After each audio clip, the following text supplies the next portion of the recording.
नमस्कार मंडळी, खूप साऱ्या DMs नंतर होममेड सेरेलॅकची रेसिपी मी आज शेअर करत आहे. मी सगळ्यात आधी इथे मखाना, अक्रोड, काजू, बदाम आणि ओट्स माझ्या प्रमाणानुसार घेतले आहेत. तुम्ही तुमचं प्रमाण सेट करू शकता तुमच्या बेबीच्या अकॉर्डिंग. सगळ्यात आधी तर मी तुपावर हे सगळे ड्रायफ्रूट्स जे आहेत ते भाजून घेतले आहेत. तूप हे पूर्णपणे ऑप्शनल आहे, तुम्ही ते नुसते देखील भाजू शकतात. मखाना पूर्णपणे क्रिस्पी होईपर्यंत भाजून घ्यायचा आहे. त्यानंतर मी इथे ममरा बदामचा वापर केला आहे. तुम्ही नॉर्मल बदामसुद्धा वापरू शकतात. बदामाला पूर्ण चीर पडेपर्यंत मी ते भाजून घेतले आहे. नंतर काजू आणि अक्रोड हे मी एकत्रच भाजून घेते नेहमी. त्यानंतर मी ॲड केले आहे ओट्सचा कलर असा लालसर होईपर्यंत मी त्यांना भाजून घेत आहे. त्यानंतर हे सर्व ड्रायफ्रूट्स भाजून झाल्यानंतर मिक्सरमधून त्याची बारीक पावडर करून घ्यायची आहे.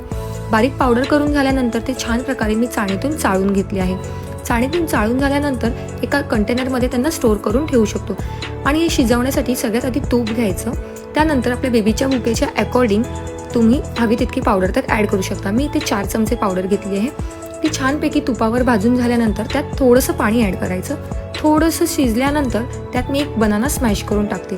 बनाना देखील ऑप्शनल आहे, तुम्ही तिथे ॲपल यूज करू शकता, चिकू यूज करू शकतात किंवा फक्त सेरेलॅकसुद्धा देऊ शकतात. आणि हे शिजवणं देखील ऑप्शनल आहे, तुम्ही प्रवासात असेल तर फक्त गरम पाण्यात सुद्धा ॲड करून ते बेबीला देऊ शकतात. हे शिजवून झाल्यानंतर छानपैकी बेबीला फीड करायचं. Thank you, bye.